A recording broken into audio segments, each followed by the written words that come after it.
Programme के बारे में क्या कहना चाहेंगे? देखिए, हम मुंबई आए हैं और मुंबई आने के बाद मुंबई भारत की आर्थिक राजधानी है और यहाँ के लोग बहुत प्यारे हैं, बहुत अच्छे हैं।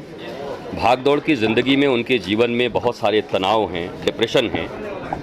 स्पिरिचुअलिज्म के माध्यम से, आध्यात्म के माध्यम से, बिना किसी दवाई के, सबसे बड़ा मेडिसिन है हमारा आत्मबल, हमारा स्पिरिचुअलिज्म। उसके माध्यम से मुंबईकर जितने हैं, मुंबई के लोग हैं, वो तनाव रहित ज़िंदगी जिएं और भारत के उत्थान में अपना योगदान बहुत ज़्यादा दें। इसके लिए मैं मुंबई के दौरे पर 3 दिन के लिए आया हूँ। आज यहाँ पर मेरा कार्यक्रम था, हमने लोगों को संबोधित किया है। मुझे विश्वास है कि लोग आनंदित होंगे, सफल होंगे और भारत की उन्नति में अपना योगदान देंगे। सर, इन दिनों हम देख रहे हैं कि लोग डिप्रेशन में जा रहे हैं, बहुत सारी चीज़ें चल रही है लोगों के साथ में। सर, क्या मैसेज होगा आपकी तरफ से कि लोग पॉजिटिव फील करें? देखिए, जो प्राप्त है वही पर्याप्त है, नहीं तो सर्वत्र दुख व्याप्त है। एक दृष्टि भगवान राम की है, जो कहते हैं कि जो मेरा है वो सबसे सुंदर है, और एक दृष्टि रावण की है, जो कहता है जितना सुंदर है वो सब मेरा होना चाहिए।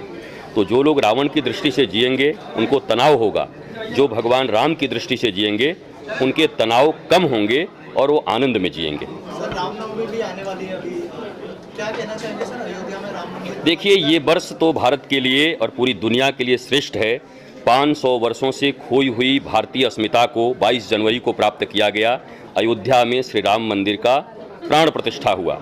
अब सब लोग, भगवान राम का जन्म तो हर बार आता है, लेकिन हमारे हृदय में जन्म लें। अब तक पांडालों में जन्म ले रहे हैं, जब हमारे हृदय में भगवान राम का जन्म होगा, आचरण आएंगे, तो भारत राम राज्य की ओर जाएगा। मथुरा और काशी में कुछ कहना चाहेंगे गुरुजी, कब तक हो पाएगा? और देखिए, पिछले दिनों मैं अभी अयोध्या में था, तो जर्मनी के एक पत्रकार ने मुझसे पूछा था कि जर्मन के बच्चे भी जानते हैं कि जब वेटिकन सिटी की बात होती है तो क्रिश्चियनिटी याद आती है, जब मक्का मदीना की बात आती है तो इस्लाम याद आता है। वैसे अयोध्या, मथुरा और काशी की जब भी याद आती है तो हिंदुत्व, भगवान राम, कृष्ण और भोलेनाथ याद आते हैं। तो ये तो सर्वविदित है, ये भगवान के स्थान हैं और ये सारे स्थान पर भगवान का दिव्य मंदिर एक बन भी गया, उनका विकास भी हो रहा है। मुझे विश्वास है कि 140 करोड़ भारतवासी आपस में मिलकर और आक्रांताओं द्वारा जो कुछ तोड़े गए थे, बर्बाद किए गए थे, उनको पुनः खड़ा करके हम सब देशवासी एक साथ रहेंगे। तीनों जगह मंदिर बनेंगे। मोदी है तो मुमकिन है ऐसा? देखिए, मैं उनकी नीतियों पर बहुत विश्वास रखता हूं और जिस मनुष्य की नीति अच्छी होती है वहां नियति भी उनकी सहायता करती है। तो प्राइम मिनिस्टर को मैं देख रहा हूं कि वो भारत के लिए काम कर रहे हैं। 370 की बात हो, राम मंदिर की बात हो या किसी चीज़ के लिए, वो अच्छा काम कर रहे हैं। तो ये बोलने में संकोच नहीं होना चाहिए, क्योंकि आप लोकतांत्रिक देश में रहते हैं। लोकतंत्र में आपको अपने मतों का प्रयोग करना होता है। अगर कोई अच्छा काम कर रहा हो तो साधु का काम है उनके लिए बोलना और लोगों में जागरण करना। मुझे लगता है सरकार अच्छी है और मोदी जी अच्छा काम कर रहे हैं। प्रकाश जी ने गाना गाया है, क्या कहना चाहेंगे? प्रकाश जी मेरे पुत्र समान हैं और प्रकाश जी ने बहुत अच्छा गाया है। मैं परसों भी सुना था उनको और मुझे लगता है ये उभरते हुए नहीं, बड़े इस्टेब्लिश्ड हैं। आने वाले दिनों में ये अच्छी चमक बिखेरेंगे इस मुंबई नगरी में भी और भारत में भी। Thank you sir, thank you. Mumbai में उनका आगमन हुआ और गौ गाय भारती जिन्होंने ये कार्यक्रम का आयोजन किया, क्या कुछ कहना चाहेंगे? कितनी खुशी हो रही है इस तरीके के संत जब हमारे बीच आते हैं, उनका आशीर्वाद हमको मिलता है, तो कितनी खुशी होती है? क्या कुछ कहना चाहेंगे और आज यहाँ से क्या लेकर जा रहे हैं भगत जी? सबसे पहले हमारी संस्था को ऐसा सौभाग्य प्राप्त हुआ, गौ भारत भारती को, कि ऐसे रितेश्वर जी महाराज जो मोदी जी के गुरु हैं और जिस प्रकार से उन्होंने राष्ट्र निर्माण के बारे में बताया, गौ के बारे में बताया और प्राणियों में किस प्रकार से सद्भावना होनी चाहिए, अपने को कैसे डेवलप कर सकते हैं, उसके बारे में प्रकाश बताया, उन्होंने बताया। ऐसा सौभाग्य प्राप्त होना ये बहुत ही मतलब एक अनुभव प्राप्त हुआ है और ऐसा प्रतीक होता है मानो ईश्वर हमें बता रहे हैं कि तुम सजग हो जाओ, अपने चीज़ों को संभाल लो। आने वाले दिन में जिस प्रकार से हम लोग अपनी संस्कृति की बात करते हैं, अपनी सभ्यता की बात करते हैं, उसको पूर्ण रूप से हमें पूर्ण करना चाहिए। और ऐसे मुझे लगता है कि आने वाले दिन में जिस प्रकार से रितेश्वर जी महाराज ने बताया हम लोगों को कि आगे किस प्रकार से जीवन जीना चाहिए, आपको ये बताते हुए खुशी होती है कि आसाम से जब मैंने इनको बताया कि रितेश्वर जी महाराज जी आ रहे हैं, इन्होंने तुरंत बोला कि मैं टिकट करा के किसी भी हालत में आऊँगा, लेकिन ज़रूर आऊँगा दर्शन करने के लिए। तो ऐसा उनका स्वभाव है, ऐसा उनका विचार है, और उनके विचार को सुनने के लिए लोग भारतवर्ष के कोने कोने से लोग आते हैं।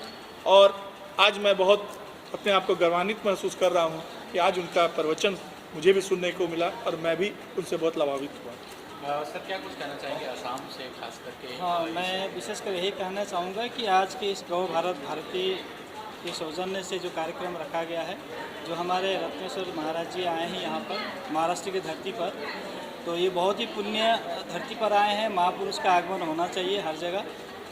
और मैं विशेषकर यही कहना चाहूँगा कि कहते हैं आग लगी आकाश में, झरझर पड़े अंगार, संत न होते जगत में तो जल मरता संसार। कहने का मतलब आग लगी आकाश में, मतलब आग मतलब हमारे इस मस्तक को कहा गया है। तो संसार आज त्राहिमाम है, संत न होते जगत में तो जल मरता ये संसार। जब तक हमें शांति का संदेश, आत्मा का ज्ञान, सद्भावना का संदेश जन जन तक अगर न फैलाया जाए तो हमारा देश जो है सुरक्षित नहीं है, हमारे जनमानस सुरक्षित नहीं है। इसलिए ये आध्यात्म ज्ञान का प्रचार प्रसार होना चाहिए। और मैं ये कहना चाहता हूँ कि हम इतने दूर से 2500 किलोमीटर से दूर से हम चल के आए गुरु जी का दर्शन करने के लिए। हमारा भी अहोभाग्य है, जो ऐसा संतों का दर्शन मिलना भी बोलता बड़े भाग से मिला है। तो इसलिए मैं हमारे इस महाराष्ट्र की धरती में हम आए हैं गुरु जी का दर्शन करने के लिए। मैं अपने आप को भाग्यशाली समझता हूँ। धन्यवाद। Thank you. मन हुआ और खास करके कितने सौभाग्य की बात है कि गाय गौ भारती ने इस कार्यक्रम का आयोजित किया यहाँ मुंबई में। ये गौ कैसा भारत रहा एक्सपीरियंस और क्या कुछ कहना चाहेंगे? गौ आज भारत के इस भारती का कार्यक्रम ये परम सौभाग्य है कि आज सदगुरु रितेश्वर जी महाराज जी का हमें सानिध्य प्राप्त हुआ। उनके मुंबई प्रवास के दौरान आज 1 तारीख को गौ भारत भारती के मंच पर आकर उन्होंने उनको हौसला दिया है, हमारा मनोबल बढ़ाया है कि हम ताकि गौ माता की सेवा, देश में गौ आधारित अर्थव्यवस्था और कृषि आधारित अर्थव्यवस्था को बढ़ावा दे सकें। तो मैं माननीय सदगुरु के चरणों में उनको नमन करता हूँ, प्रणाम करता हूँ। और मैं यही कहूँगा कि उन्होंने आकर के हमारे कार्यक्रम को एक नई दिशा, एक नई ऊर्जा दी है।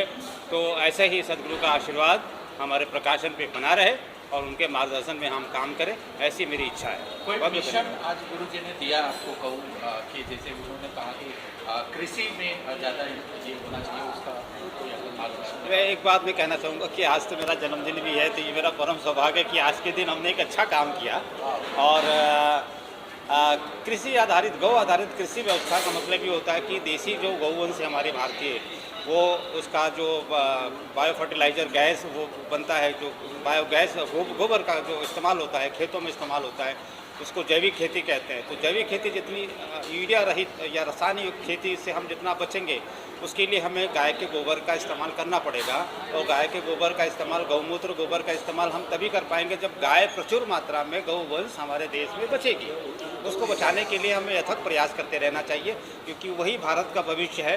क्योंकि हमारे आप देखिए खाने पीने को लेकर के हम कितने अनबैलेंस हमारे पास खाना पीना है। आज कोई भी आप खाद्य पदार्थ उठा लो, चावल गेहूँ, आप बहुत सारे रसायन युक्त हम सब्जियां खाने लगे हैं। लोग केमिकल मार के सब्जियों को हरा करते हैं।